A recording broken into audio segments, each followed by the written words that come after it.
ایک نہایت سنجیدہ اور انتہائی سوچ بچار کے قابل اور لائق جو آج ہم نے باتیں کرنی ہیں، ایک گہری اور ایک سنجیدہ آج کی جو نشست ہے اس کے اندر باتیں ہیں۔ قرآن کریم میں اللہ تعالیٰ جل مجدہ الکریم نے بہت واضح طور پر فرمایا کہ اے ایمان والو، یہودیوں کو اور عیسائیوں کو اپنا دوست نہ بناؤ، یہ آپس میں ایک دوسرے کے دوست ہیں، اگر تم میں سے کسی نے ان کو دوست بنایا تو وہ بھی انہی میں سے ہے۔ آیت کا آخری جملہ ہے، بے شک اللہ تعالیٰ ظالموں کو ہدایت نہیں دیتا۔ کوئی ڈھکی چھپی بات نہیں، کوئی مخفی بات نہیں ہے، کوئی اشارے کنایے میں بات نہیں بیان ہوئی، بہت واضح اور سادہ سے انداز میں اللہ جل وعلا فرما رہے ہیں کہ یہودیوں کو اور عیسائیوں کو اپنا دوست نہ بناؤ۔ یہاں دوستی سے مراد، مفسرین نے اس کی تشریح بیان کی ہے کہ لین دین اور تجارت یہ تو جائز ہے، لیکن دوسرے معاملات جو دوستی وغیرہ کہیں اس سے بچنا چاہیے۔ قرآن بہت واضح طور پر بیان کرتا ہے کہ یہ آپس میں ایک دوسرے کے دوست ہیں۔ پھر قرآن نے یہ بھی بیان کیا کہ اگر تم میں سے کوئی ان کو دوست بنائے گا تو وہ انہی میں سے ہوگا۔ کیوں؟ قرآن ان کی دوستی سے منع کیوں کرتا ہے؟ قرآن ان کی دوستی سے منع اس لیے کرتا ہے کہ قرآن کریم میں اللہ تعالیٰ جل وعلا نے بہت واضح طور پر فرمایا یہ تم سے کبھی راضی نہیں ہو سکتے۔ وَلَن تَرْضَىٰ عَنْكَ الْيَهُودُ وَلَا النَّصَارَىٰ، ہرگز یہ تم سے راضی نہیں ہوں گے، نہ یہودی راضی ہوں گے نہ عیسائی راضی ہوں گے، یہاں تک کہ تم ان کی ملت کی پیروی کرنے لگ پڑو۔ جب تک تم اپنا دین، اپنا اسلام چھوڑ کر ان کی اتباع نہیں کرو گے تب تک یہ راضی نہیں ہوں گے۔ اس کے بعد اللہ تعالیٰ جل وعلا نے فرمایا قُلْ إِنَّ هُدَى اللَّهِ هُوَ الْهُدَىٰ، اے محبوب صلی اللہ علیہ وسلم فرمائیے جو اللہ تعالیٰ نے ہدایت دی ہے، اصل ہدایت تو وہی ہے۔ مسلمانوں کو یہ بات جان لینی چاہیے کہ اللہ تعالیٰ جل وعلا نے ہمیں جو ہدایت دی ہے اسلام کی صورت میں، اصل ہدایت یہی ہے۔ اس کے بعد فرمایا وَلَا إِنِ اتَّبَعْتَ أَهْوَاءَهُمْ بَعْدَ الَّذِي جَاءَكَ مِنَ الْعِلْمِ، اب اللہ نے تمہیں واضح طور پر بتا دیا، اللہ نے یہ بات واضح طور پر بتا دی کہ یہ تمہارے دوست نہیں ہو سکتے اگر ان سب کے بعد بھی تم میں سے کسی نے اپنی خواہش نفس کی پیروی کرتے ہوئے، اپنی خواہشات کو اپنا امام بناتے ہوئے، اپنی خواہشات کو اپنا مقتدا اور پیشوا بناتے ہوئے اگر تم میں سے کسی نے ان کے راستے پر چلنے کی، کسی نے ان کے ساتھ زندگی گزارنے کی کوشش کی، کسی نے ان کے ساتھ دوستی کرنے کی کوشش کی، تو یاد رکھے مَا لَكَ مِنَ اللَّهِ مِن وَلِيٍّ وَلَا نَصِيرٍ، پھر نہ اللہ تعالیٰ کے مقابلے میں تمہارا کوئی ولی ہے نہ کوئی مددگار ہے۔ کتنا واضح سادہ سے انداز میں اللہ تعالیٰ جل وعلا نے بیان کیا۔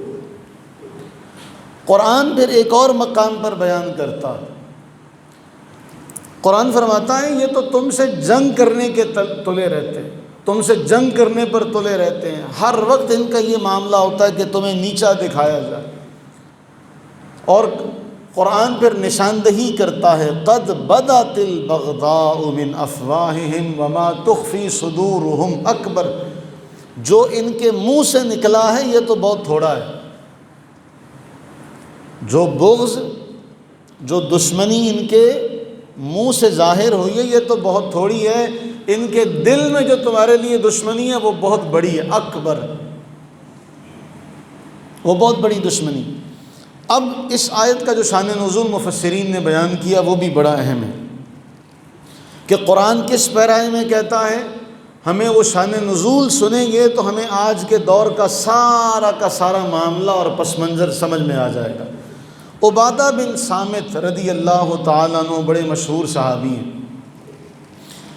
اور حضرت عبادہ بن صامت رضی اللہ تعالیٰ عنہ کے ساتھ ایک اور شخص ہے جسے منافقوں کا سردار عبداللہ بن ابی کہا جاتا۔ یہ آیت ان دونوں کے بارے میں اتری ہے۔ کچھ معاملہ ایسے ہوا کہ عبادہ بن صامت رضی اللہ تعالیٰ عنہ فرمان لگے یہودیوں میں میرے بہت سارے دوست ہیں۔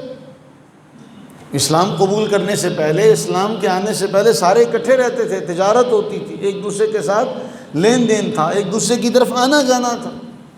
تو عبادہ بن صامت کہتے ہیں میرے تو یہودیوں میں بہت سارے دوست ہیں، لیکن اس آیت کے آ جانے کے بعد کہ قرآن فرما رہا ہے یہ تمہارے دوست نہیں ہو سکتے، یہ تمہارے دوست نہیں ہو سکتے، یہ آپس میں ایک دوسرے کے دوست ہیں، اس کے بعد آج میں ان سے اعلان لا تعلقی کرتا ہوں، آج میں ان سے بیزار ہوں۔ عبادہ بن صامت کہتے ہیں کہ آج میں ان سے بیزار ہوں۔ عبادہ بن صامت نے جب یہ فرمایا تو عبداللہ بن ابی کہنے لگا میں تو ان کی دوستی نہیں چھوڑ سکتا، مجھے تو ان سے کوئی نہ کوئی کام آ سکتا ہے، آنے والے دنوں میں مجھے ان سے کوئی ضرورت پڑ سکتی ہے۔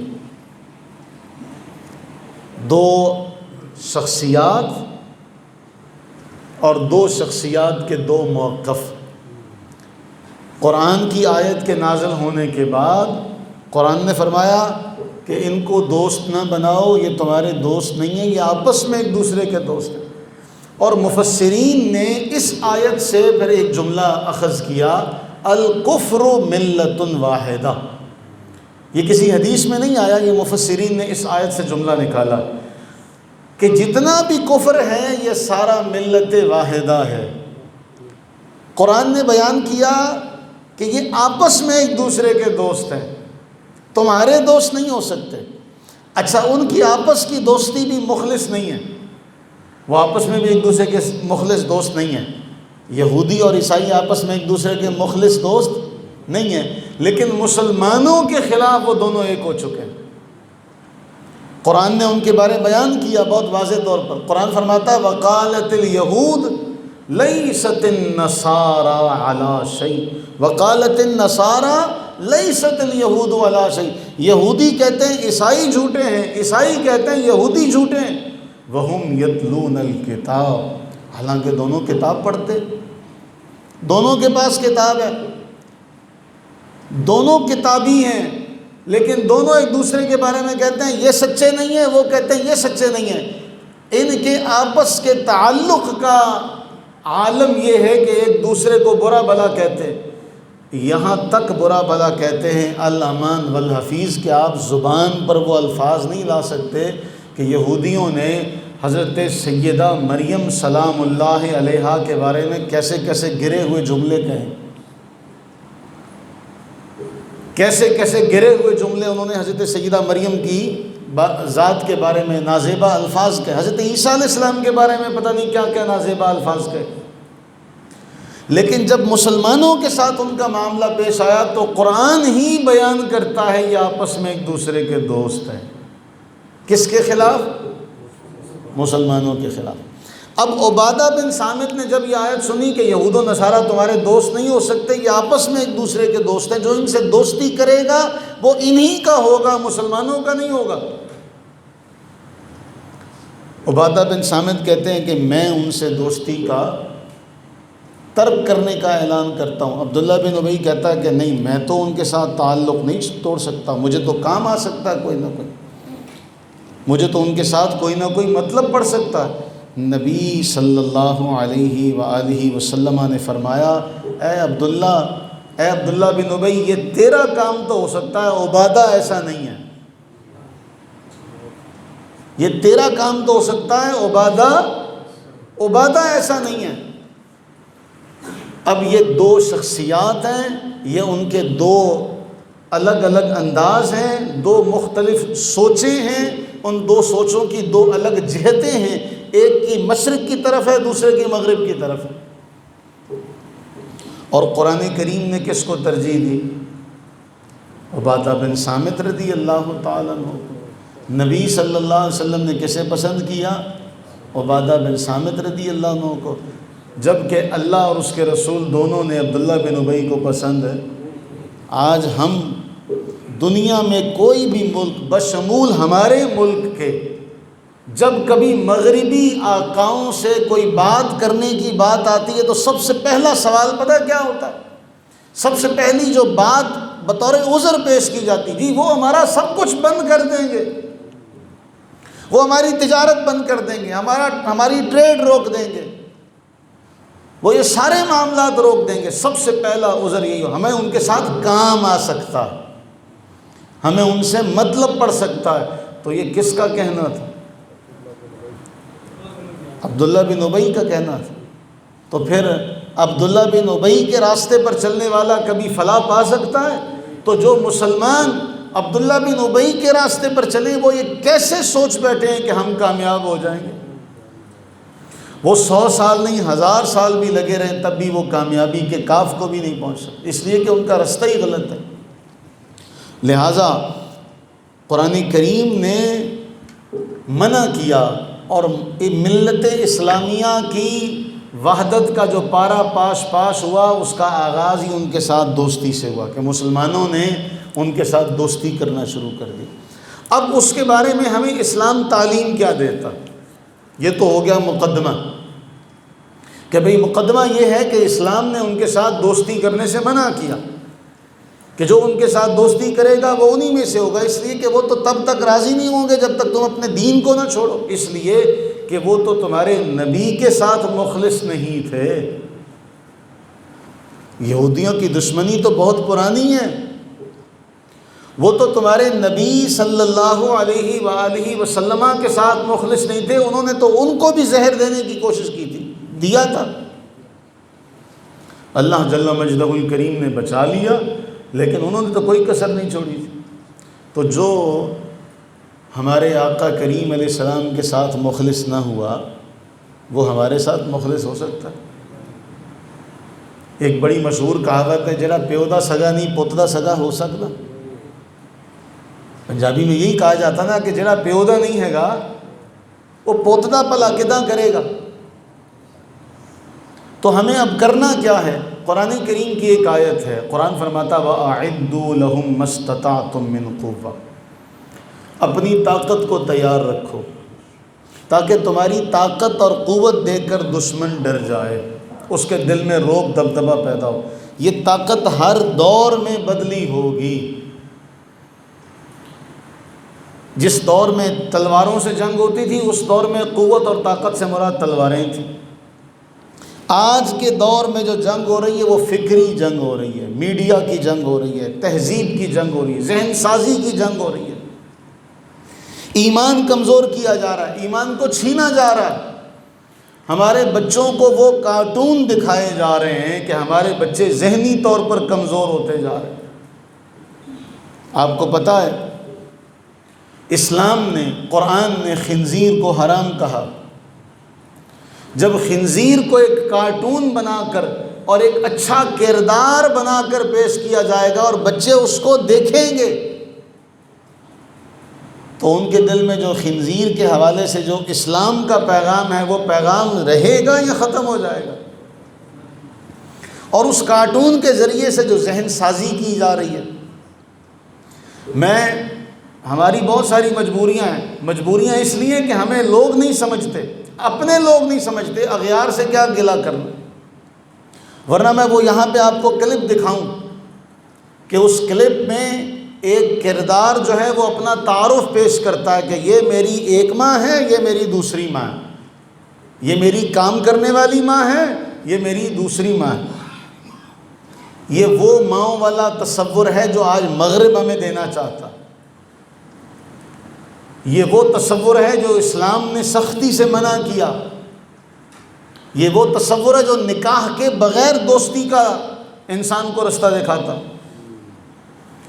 جب بچہ، اور ہیں بھی وہ 4-5 سال کی عمر کے بچوں کے لیے، ہمیں تو پتہ ہی نہیں ہمارا بچہ کیا دیکھ رہا ہے، ہمارا بچہ کارٹون دیکھتے دیکھتے کیا دیکھ رہا ہے۔ میں نے کئی بار یہ بات کہی، کئی بار یہ بات آپ کے سامنے رکھی۔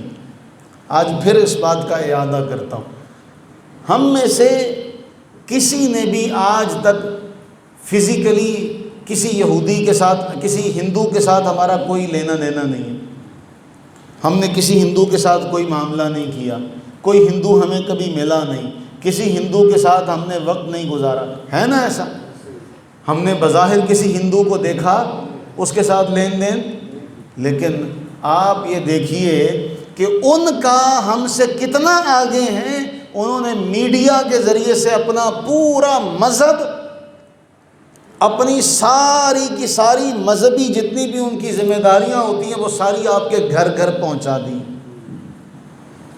ڈراموں کی صورت میں، فلموں کی صورت میں، کارٹونوں کی صورت میں انہوں نے اپنا مذہب پہنچا نہیں دیا۔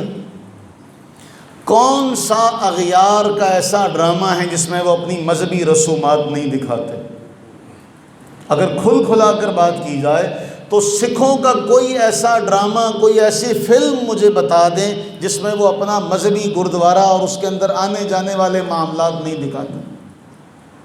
وہ فلموں کے ذریعے بھی اپنا مذہب پروموٹ کرتے ہیں، وہ جہاں ان کو موقع ملتا ہے اپنے مذہب کی تبلیغ کرتے ہیں، اپنے عقائد کا پرچار کرتے ہیں۔ رہ گئے ہم یتیم العلم، ہمیں آج تک ان چیزوں کا کبھی خیال ہی نہیں آیا، ہمارے ممبر و محراب سے کبھی یہ باتیں اٹھائی نہیں گئیں، کبھی ان کی طرف توجہ نہ ممبر و محراب کے وارثوں نے دی، نہ ایوان بالا میں بیٹھنے والے مکینوں نے دی، کہ ہمارے بچے کیا دیکھ رہے ہیں۔ فکری جنگ ہو رہی ہے، اس کا پہلا ذریعہ ہے سوشل میڈیا۔ یہ جو ایک چھوٹا سا آلہ ہے نا، یہ ہمارے ہاتھ میں نہیں ہے، ہم اس کے قبضے میں ہیں، ہم اس کے قیدی ہیں، ہم اس کے ایسے قیدی ہیں، شارٹس دیکھ رہے ہیں، ریلز دیکھ رہے ہیں، اسکرولنگ کرتے جا رہے ہیں، مسلسل کرتے جا رہے ہیں۔ یہ جو اسکرولنگ کرنا، اس کو بار بار دیکھنا، ہماری عبادت کا ذوق ختم ہو گیا، ہمارا مطالعہ ختم ہو گیا، ہم ظاہری دنیا میں الجھتے چلے گئے۔ آپ کو پتہ ہے گیم آ گئے ہیں ایسے ایسے کہ جی 50 روپے کا 100 روپے کا لوڈ کرواؤ اور گیم کھیلو۔ اور یہ جو بچے ہیں ہمارے، آج کل مائیں بچہ روتا ہے تو اس کو موبائل پکڑا دیا، خود اپنے کام کاج میں لگی ہوئی، نہ باپ کو فکر ہے نہ ماں کو فکر ہے۔ بلکہ ایک دانشور نے بڑا خوب کہا تھا، دوستی کا معیار یہ ہے کہ چند دوست بھی کہیں کسی جگہ پر جمع ہو جائیں تو سب اپنے اپنے موبائل پر لگے رہتے ہیں، ایک دوسرے کا حال کوئی نہیں پوچھتا۔ اب ہوتا کیا ہے؟ ہوتا یہ ہے کہ 200 کا 300 کا 400 کا 500 تک کا لوڈ کروایا، یہ حقیقت بات ہے۔ 500 کا لوڈ کروایا، 500 واپسی آ گیا، بچہ خوش، چلو جی پیپسی برگر کھائیں گے، رات کو بیٹھ کے لوگوں کو کہیں گے میں نے 500 کیا تھا، 500 مجھے واپسی آ گیا۔ 1 بار 2 بار 3 بار 4 بار ایسے اگلے دانہ ڈالتے ہیں، اگلے ایسے دانہ ڈالتے ہیں۔ میں ایسی بھی باتیں ہیں جو میں آپ کے سامنے کہہ نہیں سکتا، آف دا ریکارڈ کہوں گا۔ جب وہ یہ 500 3-4 بار بچے کو دے کر واپسی آ جاتا ہے تو بچہ کہتا ہے اب کوئی بڑا گیم کھیلتے ہیں۔ اب وہ کیا کرتا ہے؟ وہ کہتا ہے کوئی 2-3 ہزار کا تو لوڈ کروایا جائے گیم کھیل، اور یہ ہر گلی محلے میں ہر چوتھا 5واں دکاندار یہ کام کر رہا ہے۔ پوچھو جا کے اپنے بچوں کو، مادر پدر آزاد معاشرہ بنتا چلا جا رہا ہے، ہر چوتھا 5واں دکاندار یہ کام کر رہا ہے۔ آپ کا بچہ وہاں سے 2000 کا لوڈ کرواتا، اب وہ واپسی نہیں آتا، اب بچہ فرسٹریشن کا شکار ہوتا ہے، غصہ، بے چینی۔ یہ کیا ہے؟ یہ ہمارے بچے جو بات بات پر لڑتے جھگڑتے۔ ایک آپ لوگوں کی دوستیاں تھیں، جتنے آپ میرے بڑے بیٹھے، ایک آپ لوگوں کی دوستیاں تھیں، بچپن سے چلی، جوانی بھی ساتھ، بڑھاپا بھی ساتھ، بچوں کی شادیاں کر دی، تب تک دوستیاں قائم ہیں۔ وہ بھائی اونچ نیچ مزاج میں آ ہی جاتی ہے، کبھی ایک بولتا ہے کبھی دوسرا بولتا ہے، لیکن دوستیاں قائم ہیں، کئی دہائیاں گزر گئیں۔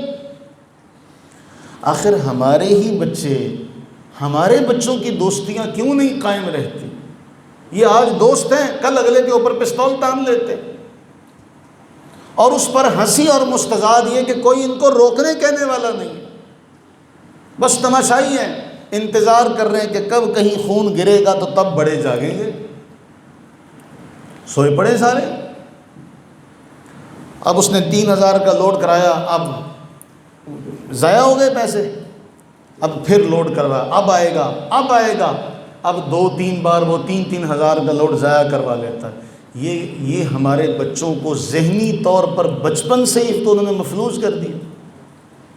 اب بتائیے، یہ ہمارے ہاتھ میں کہ ہم اس کے غلام ہیں؟ یہ ہمارے ہاتھ میں ہے کہ ہم اس کے غلام ہیں؟ ہم اس کے غلام ہیں۔ یہ جیسے ہمیں چاہتے ہیں اور جو چیز ہمیں وہ دکھانا چاہتے ہیں ہم وہی دیکھتے ہیں، اسی کے اوپر ہم ایک دوسرے کے اوپر لابنگ کرتے ہیں، باتیں کرتے ہیں۔ ہمارا سورس کیا ہے، ذریعہ کیا ہے؟ وہی جن کے بارے قرآن کہتا ہے یہ تمہارے سگے نہیں ہیں، انہی سے ہمیں علم آ رہا ہے۔ یہ پہلی بات ہے، یہ تفریح کے نام پہ ہو رہا ہے۔ اب اس کے بعد کیا ہوا؟ یہ لیگ جو ہو رہی ہے، سب سے بڑا جوئے کی آماجگاہ یہ ہے، اور بڑے بڑے نام ہیں اس میں۔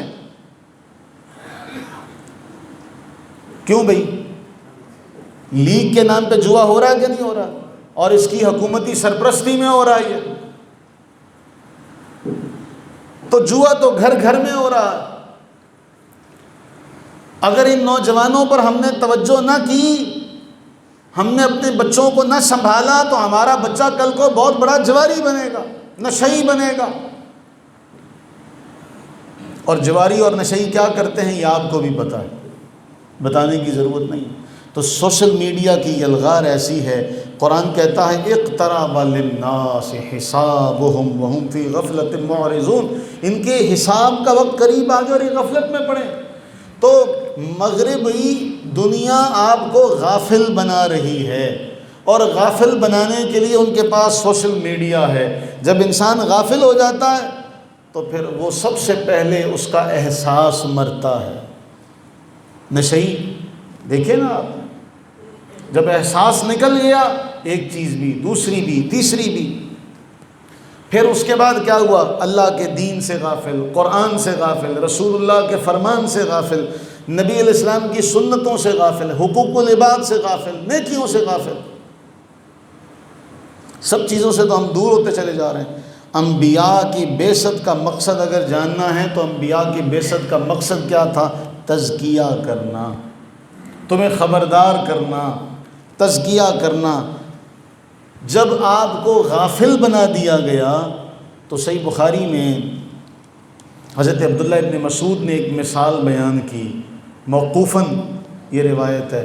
عبداللہ ابن مسعود کہتے ہیں کہ مومن اپنے گناہوں کو ایسے دیکھتا ہے جیسے کسی پہاڑ کے نیچے بیٹھا ہے، اب بھی پہاڑ گرا، اب بھی پہاڑ گرا، ڈرتا رہتا ہے۔ ہر وقت اس کو خوف رہتا ہے کہ یہ پہاڑ کسی بھی وقت گر سکتا ہے۔ جبکہ جو فاجر، بدکار، غافل شخص ہوتا ہے وہ اپنے گناہوں کو ایسے دیکھتا ہے جیسے ناک کے اوپر مکھی ایسے کیا، اڑا دیا۔ تو جو غافل ہو جائے گا سب سے پہلے اس کا معاملہ یہ ہوگا کہ قرآن کہتا ہے ما یأتیہم من ذکر من ربہم، اس کے پاس رب کی طرف سے کوئی نصیحت بھی آ جائے تو وہ کہتا ہے میں نے نہیں سننی، میں نے نہیں سنی۔ تو جو رب کی نصیحت نہیں سن رہا، غافل ہو گیا، تو قرآن نے تو کہا ایسوں کی صحبت بھی اختیار نہ کرو، وقت زیادہ ہو جائے گا۔ قرآن نے کہا وَلَا تُطِعْ مَنْ أَغْفَلْنَا، اس کی پیروی مت کرنا جس کا دل ہماری یاد سے غافل ہو جائے، اپنی خواہشات کے پیچھے لگ جائے، اس کی کبھی بات نہ سننا۔ قرآن کہتا ہے اس سے دوری اختیار کرو۔ اور غافلوں کے ساتھ جو دوستی رکھتا ہے، قرآن اس کے بارے کہتا ہے قیامت کا دن ہوگا یہ اپنے ہاتھ منہ میں لے گا، ہائے میں نے کیوں فلاں کو اپنا دوست بنا لیا، میں نے کیوں فلاں کو اپنا دوست بنایا۔ تو سب سے پہلا ہمیں غافل کیا جا رہا ہے۔ دوسرا ذریعہ فحاشی کا، بے حیائی کا۔ جتنا بیہودہ سے بیہودہ لباس ہے وہ سارا میڈیا کے ذریعے دکھایا جا رہا ہے۔ ہماری بیٹیاں، ہماری بچیاں جب وہ دیکھتی ہیں وہ کہتی ہم نے بھی ایسا لباس پہننا، ہم نے بھی ایسے کرنا، ہم بھی ایسے معاملات کریں گے۔ یہ ہمارا میڈیا ہمیں فحاشی کا، جو بے حیائی کا سبق دے رہا ہے۔ قرآن اس بارے میں کیا کہتا ہے؟ وَلَا تَقْرَبُوا الزِّنَا، بے حیائی کے نزدیک بھی نہ جاؤ۔ اور نبی صلی اللہ علیہ وسلم نے فرمایا حیا ایمان کا حصہ ہے، حیا ایمان کا شعبہ ہے۔ حیا کسی سے چلی جائے تو اس کا جو جی چاہے کرے۔ تو سب سے پہلا تو غافل، دوسرا آپ کو بے پردگی اور یہ جو اس طرح کی چیزیں اس کو کہنا یہ تو آزادی ہے، ناجائز تعلقات کو پروموٹ کرنا، یہ ہمارا میڈیا۔ اور بڑے فخر سے کہتے ہیں آ کے اتنے سال سے میرا فلاں سے تعلق رہا، اتنے سال میرا فلاں سے تعلق رہا، اتنے سال میرا فلاں سے تعلق رہا۔ تیسرا جو ذریعہ ہے وہ ہے دین کو صرف رسم بنا دینا۔ ہم نے بھی آج دین کو صرف رسماً اپنایا ہوا ہے، ہماری یہ ساری باتیں رسماً ہیں، جبکہ ہماری زندگی میں دین نہیں ہے۔ حقیقت ہے، تلخ حقیقت ہے، ہم صرف نام کے مسلمان ہیں۔ ہم نے کہا صرف نماز، روزہ، زکوٰۃ، حج، قربانی، بس یہی دین ہے۔ باقی گھروں میں، ملنے ملانے میں، کاروبار میں، وہ جی سچ بولیں گے تو کھائیں گے کہاں سے؟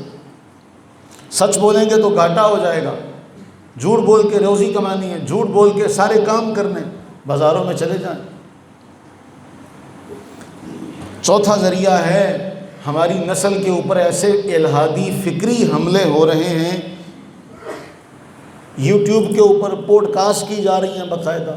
ان پوڈ کاسٹ میں پیغام کیا دیا جا رہا ہے؟ ایتھیزم کا، سیکولرزم کا۔ خدا کیوں ہے؟ دین کیوں ہے؟ یہ شریعت کیوں ہے؟ یہ تو پابندی ہے۔ ہم کوئی پابند ہیں؟ ہم کوئی غلام ہیں؟ اللہ نے ہمیں ہم آزاد ہیں، دین تو ہمیں قید کر رہا ہے۔ جب یہ بات بچے کے ذہن میں ڈالی جائے گی تو بچہ آپ سے دور نہیں ہوگا۔ آپ کو تو پرواہ ہی نہیں ہے کہ یہ جو آپ نے اس کے ہاتھ میں دے دیا ہے یہ اس کو کیا کیا چیزیں سکھا رہا ہے۔ اس کے بعد جو پانچواں ذریعہ ہے وہ ہے مادہ پرستی، جس پر میں نے کئی بار آپ سے بات کہی کہ یہ آج انسان کی قدر اس کے ایمان سے نہیں، اس کے کردار سے نہیں، بلکہ اس کے مال سے، اس کی گاڑی سے، اس کے برانڈڈ موبائل سے، اس کے برانڈڈ جوتوں سے اور اس کے فالوور سے ناپی جا رہی۔ اس کے کتنے فالوور ہیں؟ میرے اتنے فالوور ہیں۔ اور تیرے ٹک ٹاک پر کتنے فالوور ہیں؟ میرے اتنے فالوور ہو گئے۔ اور تو نے فلاں ویڈیو لگائی تھی اس کو اتنے لوگوں نے دیکھا، لگانے کے بعد دیکھتے جا رہے ہیں کتنے ہو گئے، کتنے ہو گئے، پھر ایک دوسرے کو بھیجا جاتا ہے میرے اتنے فالوور ہو گئے۔ ان فالوورز کی بنا پہ آج معاشرے میں عزت کا معیار وہ فالوور ہیں۔ آپ کے برانڈ کے کپڑے، آپ کی برانڈ کی جوتی، آپ کا برانڈ کا موبائل، آپ کی گاڑی، یہ آج کے دور کا معیار ہے۔ تو یہ جو حملہ ہے مادہ پرستی اور دنیا پرستی کا، قرآن نے تو ایک جملے میں سمیٹ دیا تھا وَمَا الْحَيَاةُ الدُّنْيَا إِلَّا مَتَاعُ الْغُرُورِ۔ دنیا تو دھوکے کا گھر ہے۔ آپ جا کے دیکھ لیں وہاں کیسے کیسے لوگ آرام کر رہے ہیں، آسودہ خاک ہے۔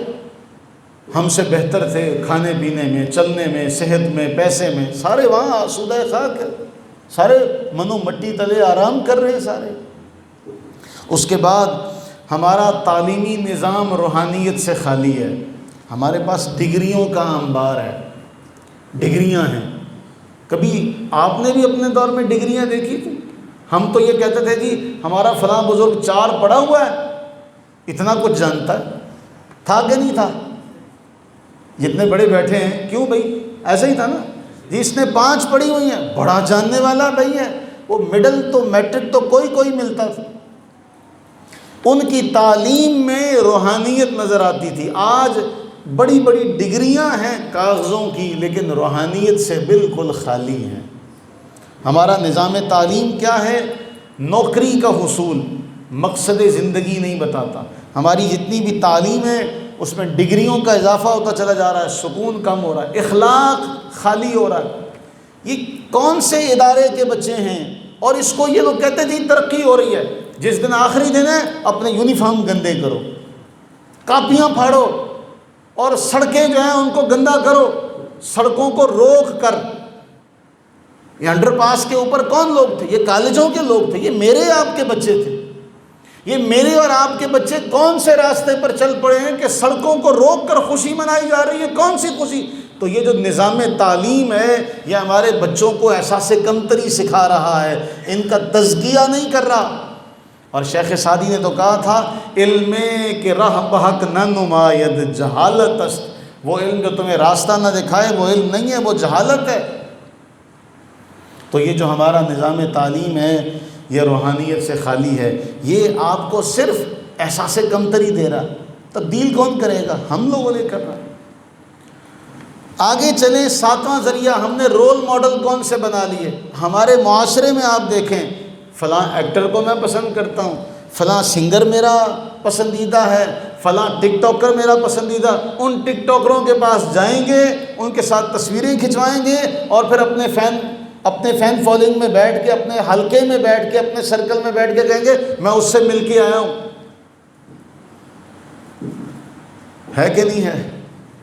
دوڑ یہ چل پڑی ہے، فلاں کے ساتھ گئے، سیلفی کھینچی، اسٹیٹس پہ لگا دی، میرے فرینڈ سرکل میں پتہ چلے کہ میں فلاں سے ملتا ہوں۔ یہ بھی ایک احساس کمتری بیماری ہے، یہ ایک نفسیاتی بیماری ہے یہ۔ او بھائی، اللہ تعالیٰ نے پیدا کیا ہے، کسی کو بڑا بنایا، کسی کو مالی اعتبار سے، کسی کو ذہنی اعتبار سے، ہر ایک کے اپنے اپنے تعلقات ہیں۔ ان تعلقات کی بنا پر دوسروں کے اوپر اپنی برتری جتانا اور دوسروں کو کمتر سمجھنا، تکبر کسے کہتے ہیں؟ یہی تو تکبر ہے۔ اور نبی صلی اللہ علیہ وسلم کا بڑا واضح فرمان ہے، رائی کے دانے کے برابر بھی تکبر ہوا جنت میں داخلہ نہیں ہوگا۔ ہم نے اپنے ہیروز یہ بنا لیے، جبکہ قرآن نے کہا لقد کان لکم فی رسول اللہ اسوۃ حسنہ، وہ تمہارے لیے تو رول ماڈل رسول اللہ صلی اللہ علیہ وآلہ وسلم، تمہارے لیے تو رول ماڈل ابو بکر ہیں، عمر ہیں، عثمان ہیں، علی ہیں رضی اللہ تعالی عنہم اجمعین۔ تم نے ان کے حوالے سے کبھی اسٹیٹس پر لگایا؟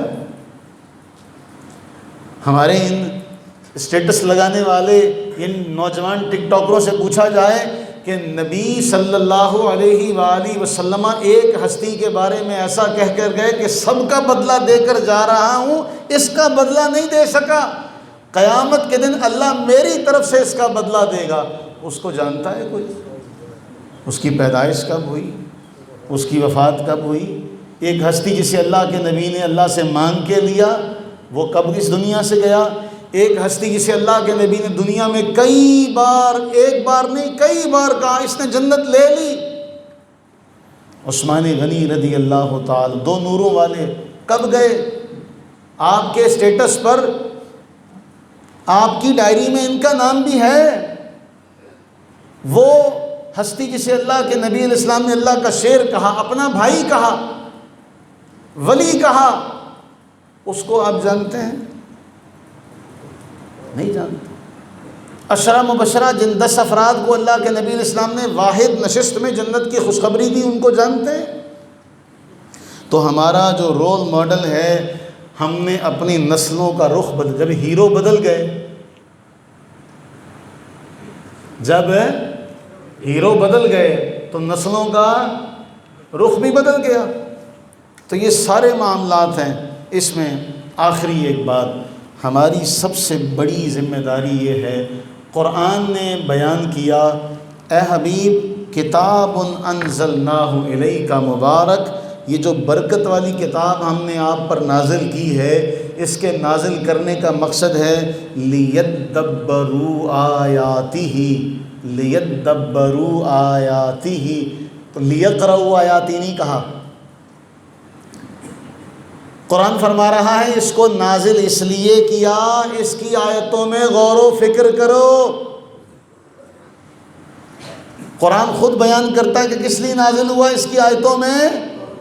قرآن نے یہ نہیں کہا اس کو پڑھو، صرف پڑھ کے مقصد پورا نہیں ہوتا۔ قرآن کہتا ہے اس میں تدبر کرو، اس میں غور و فکر کرو۔ تو غور و فکر کیسے ہوگا؟ جب ہمارے بچوں کو سجدے کی لذت ان سے چھین لی گئی، ان سے نماز کی لذت چھین لی گئی۔ آج ہمارے بچے، میں نے کئی بار کہا، قناعت سے خالی، صبر سے خالی۔ ہمارے دور میں آپ جتنے بڑے بیٹھے، ایک بار زندگی میں کہہ دیا تو ساری زندگی اس بات کو اپنے ذہن میں بٹھا دیا، ہے نا ایسا؟ کیوں بھائی بولو؟ آج جو بچے ہیں آپ ان کو جب تک 3 4 بار کام نہیں کہتے تب تک وہ آپ کی بات نہیں سنتے۔ تو ہم نے گھر سے آغاز کرنا۔ ہمارے پاس ہمارے بچوں کے لیے وقت نہیں ہے، ہمارے پاس ہماری بیٹیوں کے لیے وقت نہیں ہے۔ ہمارے دوست، ان کی ایک بات مجھے بڑی پیاری لگی، میں نے اس کو اپنانے کی کوشش کی، اور میں آپ سب سے بھی وہ درخواست کرتا ہوں، اپنی بیٹیوں سے دوستی کر لیں۔ جب کوئی باپ اپنی بیٹی کے ساتھ اتنا اس کے ساتھ تعلق گہرا کر لے گا کہ اس کو لگے گا کہ میرے باپ جیسا گھنا سایہ دار درخت ہے ہی کوئی نہیں، جب اس کو باپ جھڑکیاں مارے گا تو جو دوسرا کمینہ آدمی ہے وہ جب اس کے ساتھ ہمدردی کے 2 بول بولے گا تو ہماری بیٹی کو لگے گا یہ کمینہ شخص جو ہے، یہ میں نے بڑے سخت الفاظ استعمال کیے، یہ جو کمینہ آدمی ہے یہ میرے ساتھ سچا ہے۔ اب وہ باپ کے ساتھ جو تعلق قائم ہے اس کو چھوڑ کر اس کمینے شخص کو اپنا ہمدرد سمجھے گی۔ صحیح ہے کہ نہیں صحیح؟ میری عادت نہیں ہے، میں نے کبھی اس طرح کسی کے لیے الفاظ استعمال نہیں کیے، لیکن یہ حقیقت ہے، جب گھر والے، جب ماں باپ اپنی اولاد کو برا بھلا کہتے ہیں تو دوسرا وہ کندھا تلاش کرتا کہ کسی پہ میں سر رکھوں، ہمدردی کے 2 بول مل جائیں، اور وہیں وہ بھیڑیا اپنا منہ کھولے کھڑا ہوتا ہے کہ میں کسی معصوم کا شکار کروں۔ ہمارے بچوں پر ہماری نظر نہیں ہے۔ ہم نے آپ بڑوں سے سنا، ہم تو یہاں نہیں تھے، ہم نے آپ بڑوں سے سنا کہ یہاں سے بچیاں جاتی تو بچے ان کے آگے، لڑکے ان کے آگے ہوتے کہ یہ ہمارے گاؤں کی بیٹی ہے، یہ ہمارے گاؤں کی بیٹیاں ہیں، ان کی طرف کوئی آنکھ نہ اٹھائے، اس سے آگے چلتے یا پیچھے چلتے، دوسروں کو پتہ چلتا یہ گاؤں کی بیٹیاں جا رہی ہیں۔ مانا والا اسکول میں پڑھنے نہیں جاتے رہی یہاں کی بچیاں؟ کیوں بھائی؟ میں نے کئی بار یہ بات کی، یہاں سے مانا والا اسکول میں پڑھنے جاتی نہیں بیٹیاں، تو کس طرح سے جاتے رہے لڑکے؟ آج لڑکوں کا حال کیا ہے؟ جہاں لڑکی دیکھی نہیں اندر کا شیطان باہر آ جاتا، کوئی کسی کی بہن بیٹی کا حیا نہیں ہے، کوئی دکاندار ہے تو اس کو بھی کوئی حیا نہیں ہے کہ ہر گزرنے والی کو وہ چھیڑتا۔ ہمارے بچے موٹر سائیکل لے کر نکلتے، جہاں خاتون دیکھی ان کے اندر کا شیطان باہر آ جاتا ہے، وہاں یہاں ریس دینے لگ پڑیں گے یا اس کی ون ویلنگ کرنا شروع ہو جائیں گے، ترم خاں بن جاتے ہیں۔ ہم اپنی اولاد کے ساتھ جب تک دوستیاں نہیں کریں گے ہمارے بچے یوں ہی شیطان بنیں گے، اور اس کا ماحول ابھی نظر آ رہا ہے ملک پور میں۔ میں نے عید والے دن بھی کہا، آج بھی کہتا ہوں، کتنا عرصہ ہو گیا بڑے چوک میں حادثہ ہوئے؟ بولیے کتنے سال ہوئے بڑے چوک میں حادثہ ہوئے؟ نہیں 8-10 کہاں، 20 سال ہو گئے۔ آباد ہوا؟ تسی جاپان تو نہیں آئے؟ نہیں نا آباد ہوا؟ وہ کیوں نہیں آباد ہوا؟ کیا ہم چاہتے ہیں کہ ہر چوک ایسا ہی بے آباد ہو جائے؟ اپنے بچوں کی تربیت کیجیے، بچوں پر نظر رکھیں، بچوں سے دوستی کریں، بچوں کے ساتھ ماحول ایسا بنا۔ اللہ تعالی ہمارے بیٹوں کی بیٹیوں کی حفاظت فرمائے، اللہ تعالی ہمارے بچوں بچیوں کی حفاظت فرمائے۔ اور پھر آخر میں یہ بات کہوں گا کہ اگر کوئی بھی شخص ہے، اگر اس کو دیکھ کر کسی کی بہن بیٹی راستہ بدل لیتی تو وہ کتے سے بھی بدتر آدمی ہے۔ اگر کوئی بہن بیٹی آپ کو دیکھ کر، کسی کو دیکھ کر راستہ بدل لیتی تو پھر وہ غور کرے کہ میں انسان نہیں ہوں۔ اور خواجہ فخر الدین دہلوی نے کہا تھا، آدمی کم موجود شوند، اکثر صورت آدمی دارند و خصال آدمی نہ دارند۔ آدمی تو ہے ہی نہیں، آدمی ہے ہی نہیں، صورت تو ہے سیرت نہیں ہے، خصال نہیں۔ اللہ سے دعا کریں اللہ ہمیں آدمی بنائے، اللہ ہمیں آدمی بنائے، آدم والا، آدم کا بیٹا وہی آدمی ہے نا، آدم سے آدمی ہے نا۔ اللہ ہمیں آدمی بنائے، انسان بنائے، صحیح مسلمان بنائے، آمین ثم آمین وما علیہ۔